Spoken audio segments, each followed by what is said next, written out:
जानकारियां लगातार आ रही है, वो नाम भी आप तक हम पहुंचाएंगे।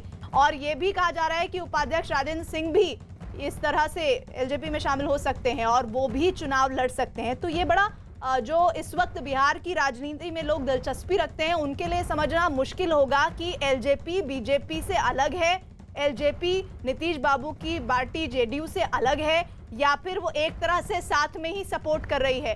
तो ऐसे में बिहार की जनता को चुनाव करना होगा कि वो किस कैंडिडेट को चुने, क्योंकि कई प्रमुख मुद्दे भी हैं जो इस बार के चुनाव में हावी रहने वाले हैं। वो बाढ़ का मुद्दा रहा हो, वो या फिर लॉ एंड ऑर्डर का मुद्दा रहा हो, कोरोना वायरस से लड़ाई का मुद्दा रहा हो, ये ऐसे तमाम मुद्दे हैं जिस पर सियासत गर्म है। लेकिन अभी एलजेपी पीएम मोदी की फोटो इस्तेमाल करे, अपना स्टैंड क्लियर करे कि वो एनडीए में है नहीं है, तमाम बातों पर मंथन चल रहा है। विश्व में एक उदाहरण है।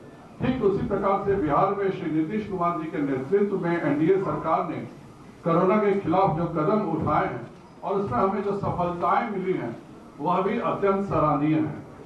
बिहार में एनडीए के सबसे पुराने सहयोगी जनता दल यूनाइटेड के साथ श्री नीतीश कुमार जी के नेतृत्व में समाज के हर वर्ग का विकास हुआ है। गांव, गरीब और किसान के लिए बनाई गई योजनाएं हर व्यक्ति तक पहुंची हैं। सड़क सुरक्षा एवं शिक्षा बिहार के विकास का सबसे मूल आधार है और विगत 15 वर्षों में बिहार की एनडीए सरकार ने अपने अथक प्रयासों से बदहाल बिहार को खुशहाल बिहार में तब्दील किया है। इस कोरोना काल में भी केंद्र सरकार द्वारा छठ तक के लिए जो मुफ्त राशन गरीबों को दिया गया है वह आज तक विश्व के किसी देश के इतिहास में यह काम नहीं हुआ था।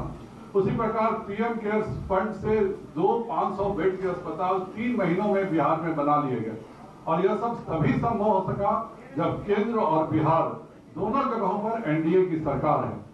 आप सबको मैं बताना चाहता हूं कि भारतीय जनता पार्टी इस चुनाव में जदयू के साथ अटूट गठबंधन है। साथ ही हमारी विकासशील इंसान पार्टी से सकारात्मक बातचीत भी चल रही है। आप सब जानते हैं कि जेडीयू के साथ हिंदुस्तान आवाम मोर्चा भी एनडीए गठबंधन का एक अहम साझेदार है। लोजपा हमारे सहयोगी थे, किंतु बिहार में भाजपा और जेडीयू का जो गठबंधन है उसमें श्री नीतीश कुमार जी ही हमारे गठबंधन के चेहरे हैं। इसमें कोई भ्रम नहीं है। लोजपा नेता श्री रामविलास पासवान जी का हम सम्मान करते हैं और वह जल्दी स्वस्थ हो जाए इसकी भी हम ईश्वर से प्रार्थना करते हैं। अब मैं श्री नीतीश कुमार जी को आमंत्रित करने से पहले मैं पुनः एक बार दोहराना चाहता हूं कि बिहार में एनडीए के नेता श्री नीतीश कुमार जी ही हैं। श्री नीतीश कुमार जी एक बार फिर 3/4 बहुमत के साथ बिहार के मुख्यमंत्री बनेंगे। एनडीए गठबंधन में वही रहेंगे जो नीतीश कुमार जी के नेतृत्व को स्वीकार करते हैं। बिहार में एनडीए श्री नीतीश कुमार जी के नेतृत्व में फिर से 2010 का इतिहास बनाएगी और 3/4 के प्रचंड बहुमत के साथ सरकार बनाएगी। अब मैं माननीय मुख्यमंत्री जी को आमंत्रित करता हूं कि वह इस प्रेस वार्ता को संबोधित करेंगे।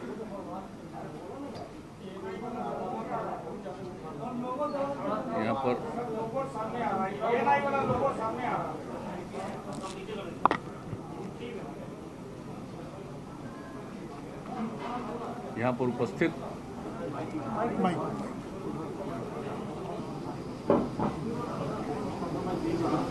यहाँ पर इस कार्यक्रम में उपस्थित माननीय उप मुख्यमंत्री श्री सुशील कुमार मोदी जी, महाराष्ट्र के पूर्व मुख्यमंत्री श्री देवेंद्र फडणवीस जी, भारतीय जनता पार्टी के बिहार के संगठन प्रभारी श्री भूपेंद्र यादव जी, भारतीय जनता पार्टी के प्रदेश अध्यक्ष श्री संजय जायसवाल जी, हमारे साथी और बिहार सरकार के माननीय मंत्री प्रेम और यहाँ पर उपस्थित जनता दल यू के हमारे सभी सम्मानित नेतागण, प्रदेश अध्यक्ष वशिष्ठ भाई, कार्यकारी अध्यक्ष अशोक चौधरी जी, विजेंद्र यादव जी, आरसीपी सिंह जी, ललन जी, मैं सबसे पहले आप सब लोगों का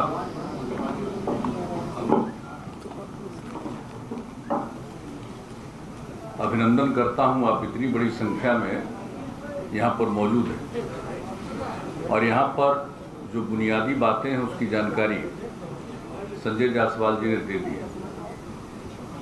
जो हम लोगों का गठबंधन है एनडीए, इसमें बातचीत हो चुकी है और हम लोगों की बातचीत पहले ही हो चुकी थी, लेकिन उसका कोई ऐलान नहीं किया गया था और अब उसके बारे में विस्तृत रूप से जानकारी दे दी जाएगी। आज इन्होंने बता दिया है, जो जनता दल यू है उसके जिम्मे 122 सीटें दी गई हैं और उसी के अंतर्गत हम पार्टी को, जीतन राम मांझी जी की पार्टी को, उसी के अंतर्गत हम लोगों ने 7 सीटें दी। भारतीय जनता पार्टी के पक्ष में 121 सीटें हैं और उसी के अंतर्गत इन लोगों की बातचीत, जो इन्होंने बताया कि अंतिम चरण है विकासशील इंसान पार्टी के साथ, उसी के अंतर्गत उनको सीटें देंगी। और जहां तक दोनों के बीच में कंस्टिट्यूएंसी का सवाल है, कौन कौन विधानसभा क्षेत्र किनके जिम्मे है, उसका भी निर्णय हो चुका है और मैं समझता हूं कि आज वो 122 और 121 तो है, तो बता दें लोगों को, या ऐसे ही आप रिलीज कर दीजिए, रिलीज कर दिया जाएगा ये पूरे तौर पर कि इनके जिम्मे कौन सी सीट है। हम लोग मिलकर काम कर रहे हैं और बिहार के विकास के लिए जो भी काम है वो किया गया है और इसके बाद भी आगे मिलजुल कर हम लोग काम करेंगे। एक साथ काम करते हुए हम लोगों का एक लंबा अवसर है और जो कुछ भी बिहार में हुआ है इसके बारे में सब लोगों को जानकारी। कुछ लोगों के द्वारा बिला वजह बहुत सारी बातें की जाती है, मैं उन सब चीज़ों का कोई महत्व नहीं देता हूँ। सबको मालूम है कि हम लोगों का अगर पिछले 15 वर्षों से हम लोग काम कर रहे हैं, 15वां साल है और उसके पहले 15 साल तक लोगों को काम करने का मौका मिला था, उनके द्वारा क्या किया गया, क्या आर्थिक स्थिति थी, क्या रोजगार था, क्या कानून व्यवस्था की स्थिति थी, कितने बड़े पैमाने पर जो हत्याएं होती थी, सामूहिक नरसंहार की घटनाएं घटती थी, क्या नहीं होता था उस समय, कितने दंगे होते थे, सारी बातों से लोगों को मालूम है।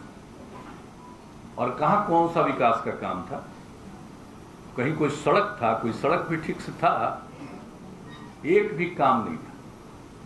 कहां किस तरह से स्कूल चल रहा था, क्या हालत थी कॉलेजों की, यूनिवर्सिटी तक में जो शिक्षक थे, प्रोफेसर्स थे, उनको कब तनख्वाह मिलता था, कितने दिनों पर तनख्वाह मिलता था। हम लोग जब आए 2005 में और 2006 से जो हम लोगों ने काम करना शुरू किया, सब चीज समय पर करना शुरू किया, चाहे शिक्षा का क्षेत्र हो, स्वास्थ्य का क्षेत्र हो, विकास का क्षेत्र हो।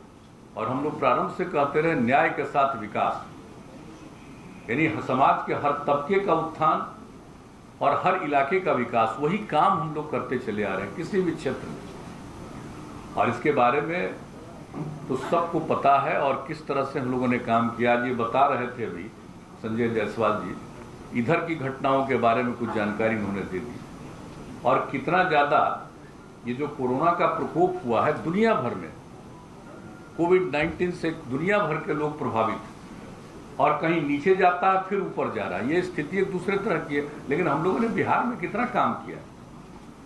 और आज आप देख लीजिए, जांच का भी सवाल है तो 10 लाख की आबादी पर जितनी जांच है बिहार में, देश का जो एवरेज है उससे भी 3000 ज्यादा।